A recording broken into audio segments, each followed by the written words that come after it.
I guess it's pretty normal after being in the world of personal growth for 45 years to be asked this question all the time.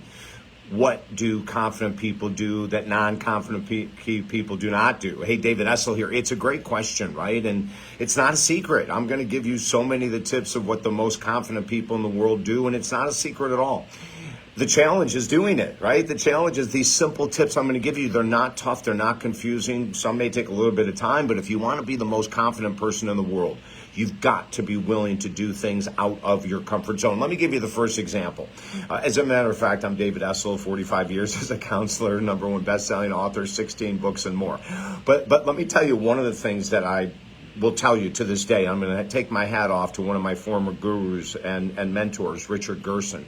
Dr. Richard Gerson, who is no longer with us, unfortunately, but he had a huge impact on my confidence level, I'll tell you that. When he hired me, it was around 1982 or something like that, and there was this big spa going up, and he wanted me to be a part of it and everything, and it had a fitness facility, tennis facility, Jimmy Connors Tennis Center, it was called, as a matter of fact. It was huge, right? It was massive. And so he had said to me after hiring me and seeing me perform and interact with the public and everything, he said, "What's your ultimate goal?" And I said, "I want to be the #1 motivational speaker in the world." He looks at me, "Are you serious?" I said, "Yeah." He said, "Speak 200 times for free over the next year or two." I said, "What?" He said, "Yeah." He said, "You're nowhere ready to be paid to get as a speaker." And here I'm thinking, I'm Mr. Motivation. I've done exercise videos. I've been on the cover of magazines by 1982, for God's sake. I am the most confident person in the world. And he said, "If you don't do what I say, if you just go out and start charging people, you're nowhere near ready. You're not polished. You have way too many words that you use when you don't have to use that many words." There's so many examples I can give you. But I'm going to ask you to do this. If you want to be super confident as a speaker, you've got to get out there and speak hundreds of times before you can ever claim you're going to be confident. And guess right. I hate to say this, but he was right. I spoke, 150, 200 times. I got reviews from the different people. I didn't charge a penny.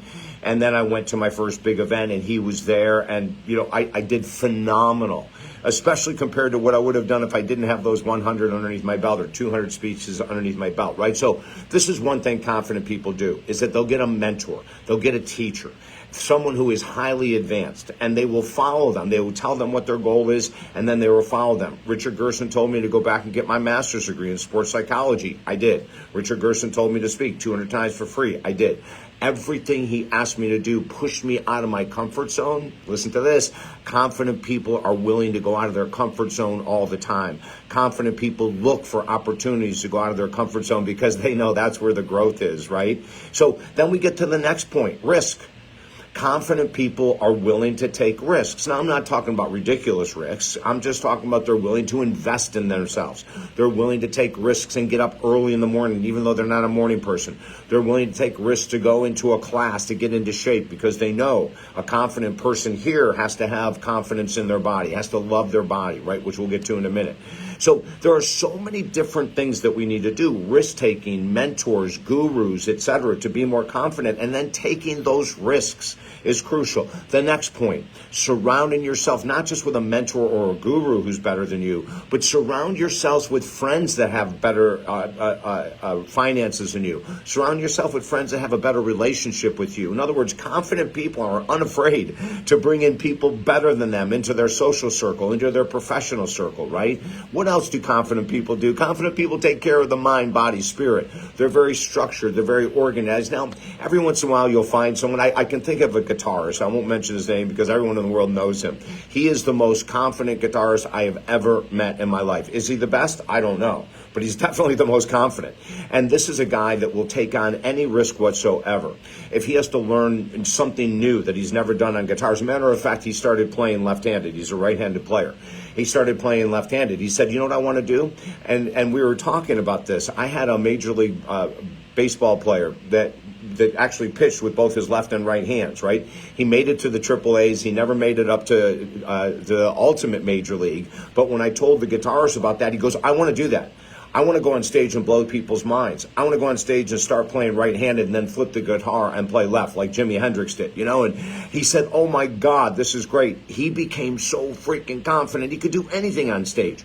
But see, these are people that are following these little steps that I'm giving you, right? And then the last one is going to be self-care.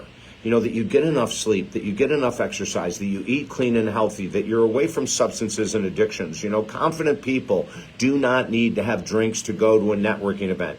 Now, before I became a really confident individual, I used to have drinks to go to parties, to go to networking events, to everything. When I got completely sober, my confidence went through the roof. Why? I put myself in positions where I had to be confident. I had to, for the first time, walk into a meeting or walk into a party or go on a date without having to drink.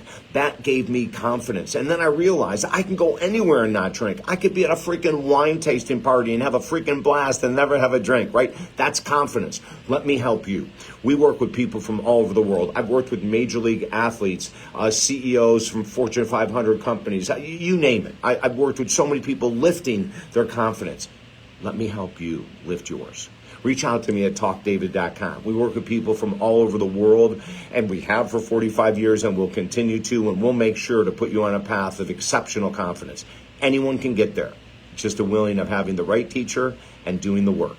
Talkdavid.com is the website. I'll look forward to seeing you there. Have a beautiful day.